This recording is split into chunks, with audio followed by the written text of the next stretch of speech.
বছর পর বেথলেহেমে বড়দিন, গাজায় ইসরায়েল যুদ্ধবিরতিতে স্বস্তি, ওয়েস্ট ব্যাংকে ফের বড়দিনের আনন্দ। 2023 থেকে গাজায় হামলা ইসরায়েলের, আর 2 বছর বন্ধ ছিল বড়দিন উদযাপন।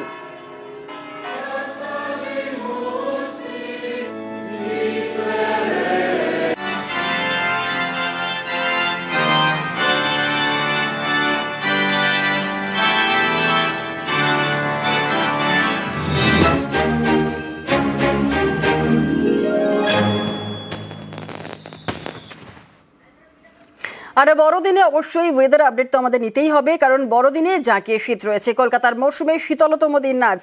কলকাতার সর্বনিম্ন তাপমাত্রা কত রয়েছে আপডেট নেব। আমাদের সঙ্গে রয়েছেন আমাদের প্রতিনিধি বিশ্বজিৎ সাহা। Biswajit, merry Christmas. জাঁকিয়ে শীত আমরা উপভোগ করছি। কলকাতার মরশুমে তো আজ শীতলতম দিন, কলকাতার সর্বনিম্ন তাপমাত্রা কত রয়েছে? একদম খ্রিস্ট উৎসবের শুভেচ্ছা তোমাকেও, আমাদের দর্শকদের। এবং বড়দিনে সত্যি আশানুরূপ ভাবেই তাপমাত্রা অনেকটা নেমে গেল। যেরকম আলিপুর আবহাওয়া দপ্তর পূর্বাভাস দিয়েছিল 13 থেকে 14 ডিগ্রি সেলসিয়াসের মধ্যে থাকবে তাপমাত্রা, এই প্রথম মরশুমে কলকাতায় 13 ডিগ্রি সেলসিয়াসের ঘরে নামলো পারদ।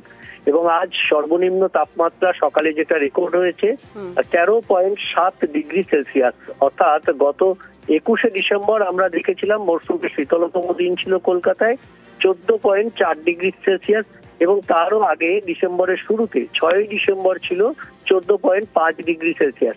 এবার আমরা যদি 1 বছর আগে পিছিয়ে যাই, আজকের বড়দিনে 2024-এ তাপমাত্রা অনেকটা বেশি ছিল, এবং গত 10 বছরের উষ্ণতম বড়দিন পালন হয়েছিল 2024-এ 18.2 ডিগ্রি সেলসিয়াস।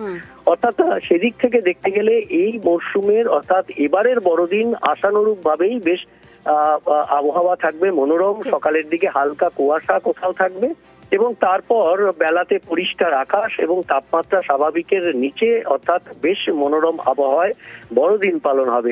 এবং আগামী কয়েকদিন অন্তত বর্ষ শেষের দিনগুলিতে আরো কিছুটা তাপমাত্রা নামতে পারে বলেই ইঙ্গিত দিচ্ছে। ধন্যবাদ বিশ্বজিৎ।